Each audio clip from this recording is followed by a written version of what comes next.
Whoa, I just noticed something. Qui-Gon is played by a real person. Why didn't you fuckers tell me? Next thing you know, you're gonna tell me the kid isn't CGI. Lucas thinks the mere appearance of Jabba will make us jizz our pants, but Lucas is wrong as hell. Is there seriously nothing that tells Anakin that some part of his pod is broken right now? Okay, I'll admit it, pod racing is badass, and I'll even give 2 sins off for it, but it's not gonna help this piece of trash's ultimate sin score that much. Just in case you were wondering what happened to this guy you didn't care about, here's a scene explaining what happened to him. Alien rat carcasses here! Get your alien rat carcasses here!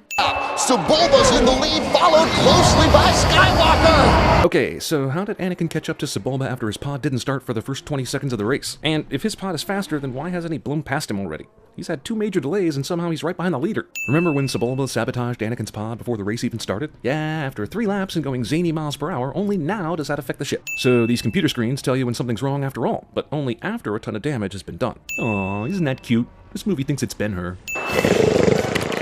Jabba does an impression of me watching a NASCAR race. Well, we have all the essential parts we need. I'm going back. If you hear groaning, it's because these camel aardvark things are CGI abominations that were called into existence by an unmerciful god. Our meeting was not a coincidence. Yeah, it was. Look at the things that had to happen before they ran into Anakin. He had to stumble on Jar Jar on another planet, take him in, have him show them where his home was, get released by the Gungans, survive going through the Naboo core, have ship problems on the way to another planet, just happen to land on Tatooine, befriend the child slave of a guy who sold the part they needed, and then have Jar Jar accidentally get into a fight with a professional pod racer so Anakin could break it up. Even then, the kid just kind of joined him without an invite, and I still don't think he cleaned those racks. So what the hell has this probe been doing the whole time? Darth Maul sent 3 of these things out late one night, about 25 minutes ago in movie time. These things couldn't find the broken down ship for one whole evening, during the pod racing the next day, and a 5-hour goodbye to Annie's mom? Qui-Gon and Anakin are already running long before they know a Sith is just about ready to attack. Anakin, drop! Why couldn't you feel Darth Maul approaching a lot sooner than this? Thank God George Lucas shot this lightsaber battle in super close-up jump cut vision, because I almost figured out what was happening in this scene. Take off. Why doesn't Obi-Wan help Qui-Gon fight this guy? Neither of the Jedi are important for this ship. They just need to get Queen Amidala to the Senate. And later, the Jedi Council tells him to go investigate Darth Maul anyway, so why not now? Anakin Skywalker, meet Obi-Wan Kenobi. Meeting that should have been a lot cooler than it is. We're a democracy. The people have decided. Tuck him away. Skip Padme will go from maternal figure in this film to sexual partner in the next. Like that. And that is creepy as Space is cold. It sure is, but aren't you on a ship? Doesn't it have heat? I made this for you. I carved it out of a pore snippet.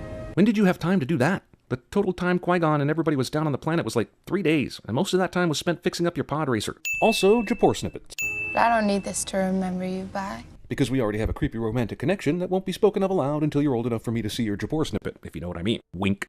Many things will change when we reach the capital, Annie. It's called puberty. Coruscant. The entire planet is one big city. Thanks, narrator. I'm grateful for your concern, Chancellor. Do you think that maybe this fake queen has actually been playing the queen for so long she's gone too deep undercover? You think maybe she feels like she's actually the queen right now? These airships all stay in their lanes, despite there not being any clear Back to the Future 2 lane markers or anything. Queen Amidala, you look so obviously different from the last time I saw you. How do those handmaiden disguises even work? The courts take even longer to decide things than the Senate. They do? Well, It took an hour and 24 minutes for Yoda to even show up in this movie. You want to figure out where things went wrong? It's having Jedi play politics and only using their powers to smash up fucking robots. Why didn't this movie start at a secret Jedi training ground? Something kind of like Dagobah, where Darth Maul comes in and assassinates a Jedi Master played by Delroy Lindo or someone else 90s, and start the movie with that instead of tax law. A boy. His cells have the highest concentration of midichlorians I have seen in a life form. Therefore, he's a good guy, I think. It is possible he was conceived by the midichlorians. The midichlorians were later arrested for sex offense. You refer to the prophecy of the one who will bring balance to the Force. No, because Star Wars would never do anything as stupid as having some ancient prophecy muddy the waters, right? Who makes these prophecies? Which started right here with the taxation of trade routes. Star Wars Episode 1, it's just as exciting as watching C-SPAN. I present Queen Amidala, recently elected ruler of the Naboo, who speaks on our behalf. Making my job as senator completely superfluous. Also, space politics. Also, this dangling dildo bullhorn hairdo. I know you want me to say something about the ET delegation down here, but I'm much more concerned about the Oogie Boogie delegation up here absolutely butchering the running man. The boy will not pass the council's tests, Master. Jealous much? Do not defy the council, Master, not again. Movie hints at a much better movie that we'll never get to see. Afraid to lose her, I think. Well, wouldn't you be too? Jedi Council makes it out like loving your mom is bad, assholes. Fear is the path to the dark side. Movie continues assault on fear, as though it never once led to a saved life or an avoided accident. Also, if you're telling me no Jedi has ever had fears, f*** you, Yoda. You're a liar and a dickhead. Everyone has fears. Why don't you just teach the kid how to move beyond them instead of acting like he's a total cheese for even having them? Samuel L. Jackson, just grateful to be in these f***ing movies, will now stroke his chin knowingly. You're thinking, you're people gonna die? Ladies and gentlemen, the power converters line of the new trilogy.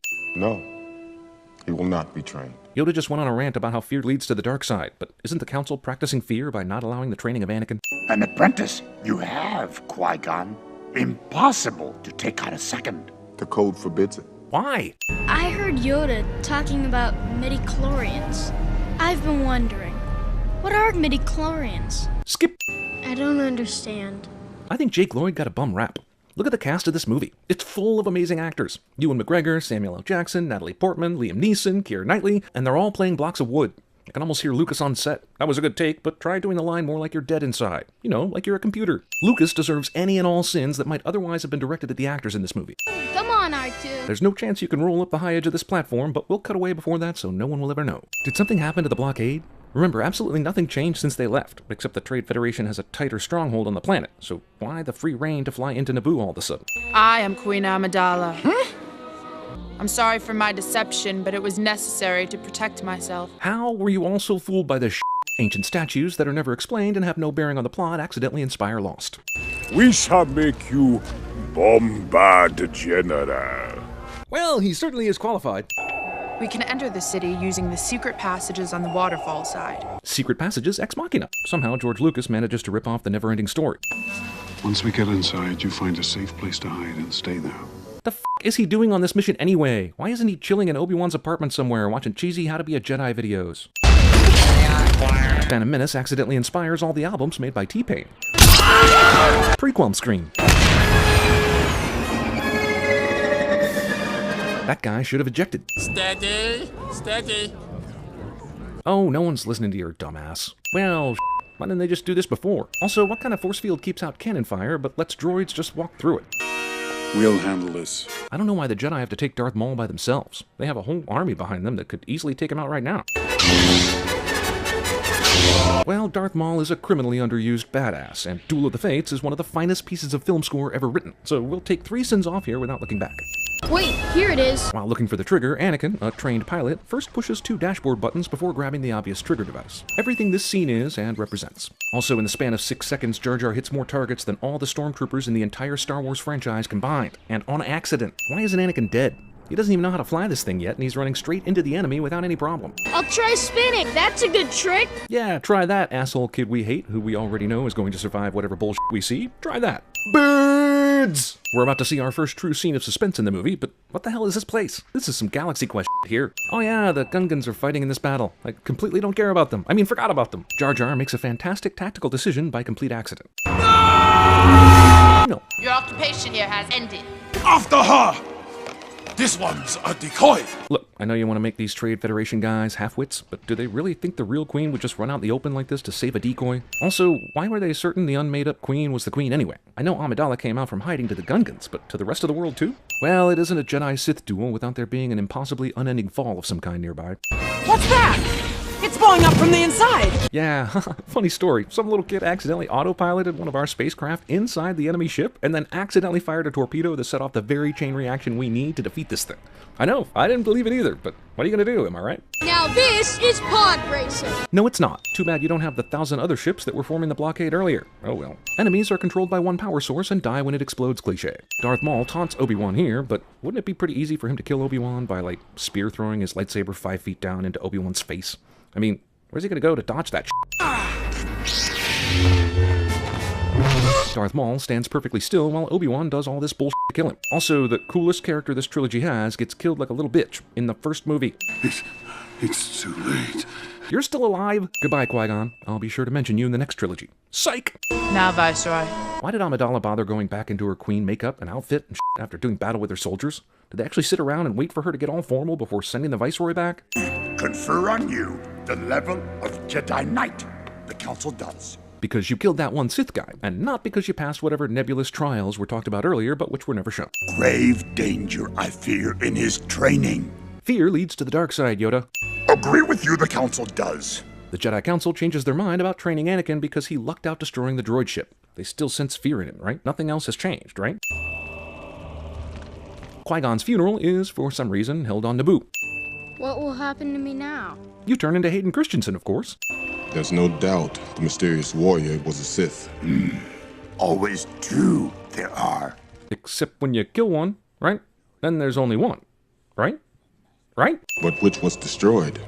The master or the apprentice?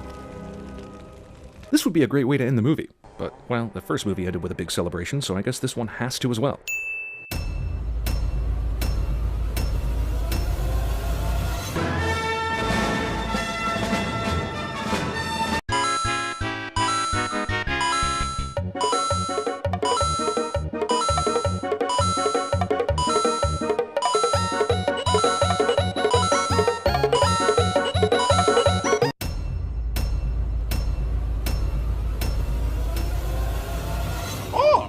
Fish.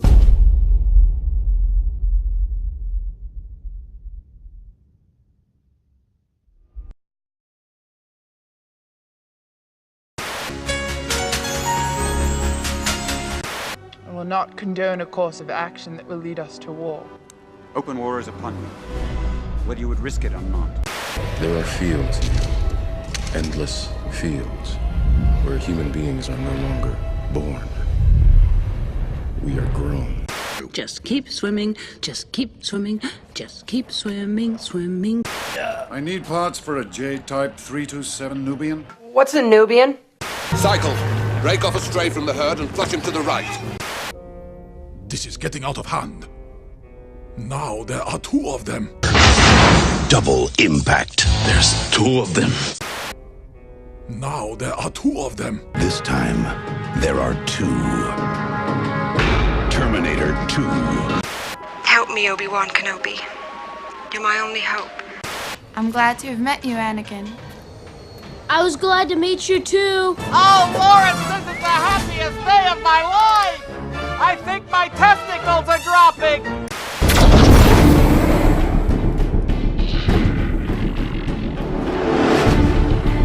Oh boy, Mom, you sure can hydrate a pizza.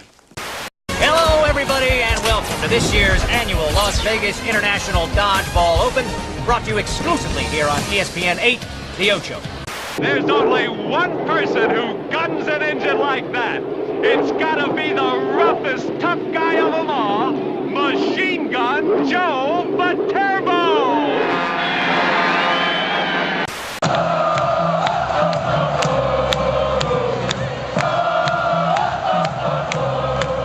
Ever been in a cockpit before? No, sir, I've never been up in a plane before.